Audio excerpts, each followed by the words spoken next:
Sabe, existem histórias que são tão grandes que simplesmente não cabem nos livros. Elas acabam sendo escritas na própria terra, sabe? Nas curvas de um rio, na memória de um povo. E hoje a gente vai mergulhar fundo numa dessas lendas.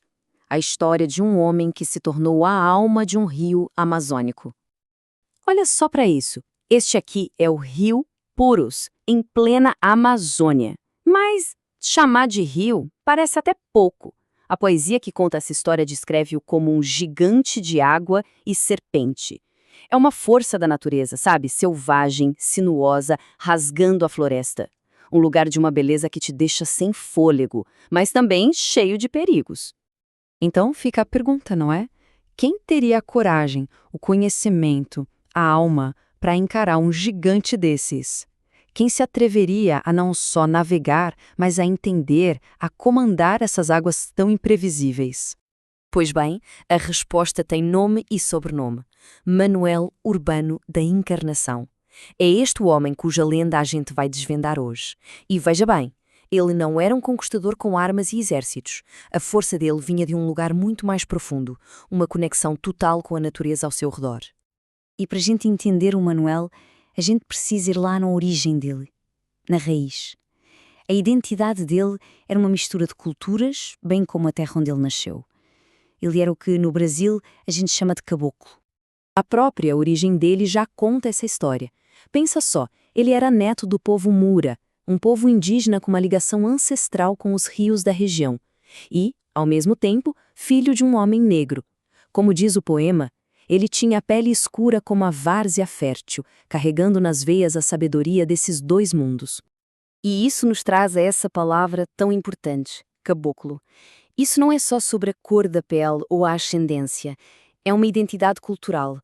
Ser caboclo é carregar a resiliência, o conhecimento ancestral, é ser o próprio espírito da Amazônia. E o Manuel era a personificação disso. Olha, essa frase do poema, talvez ela diga tudo. Onde os outros, os de fora, sentiam medo, tremiam na base, o Manuel Urbano se sentia em casa. Ele não entrava no rio com medo. Não, ele entrava cantando, como alguém que volta para o seu lugar no mundo. Certo, mas como é que essa ligação toda funcionava na prática?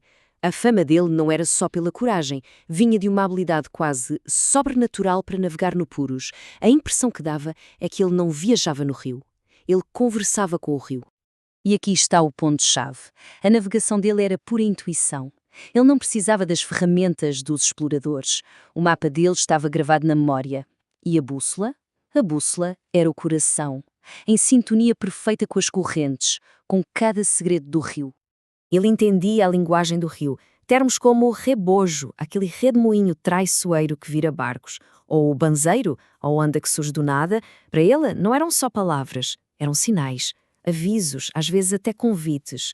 O poema diz que o purus sussurrava-te a voz antiga e tu respondias em língua de remo e de canto. Incrível, não é? E agora? Pensa nisso aqui. Esse conhecimento local, ancestral, de um homem da floresta, viajou o mundo. A Royal Society, lá em Londres, um dos centros científicos mais prestigiados do planeta, registou o saber dele com espanto e glória. O gênio dele era simplesmente inegável, reconhecido mundialmente. Mas a história do Manuel não acaba com a morte dele. Longe disso, a influência dele foi tão grande, tão profunda, que ele se tornou parte da paisagem, parte da história da região. O legado dele está vivo. Quer um legado concreto? Uma cidade inteira. Ele não foi só um explorador, ele foi um fundador. A cidade de Canutama, que existe até hoje, nasceu da visão dele, do olhar sereno que conseguiu enxergar um futuro naquelas margens que ele tanto amava. Que jeito bonito de colocar, não acha? Ele não precisava de trono, de título nenhum. A realeza dele vinha da própria natureza. Era como se o rio Purus o tivesse escolhido, não para ser dominado, mas para ser a sua voz, o seu intérprete para o resto do mundo. E aqui a gente chega na homenagem máxima, na fusão total. Ele foi além da sua existência como homem. A identidade dele se misturou de tal forma com o rio que eles viraram uma coisa só. Como o poema diz no final, foste o próprio Purus feito gente. Isso tudo deixa a gente com uma reflexão, né?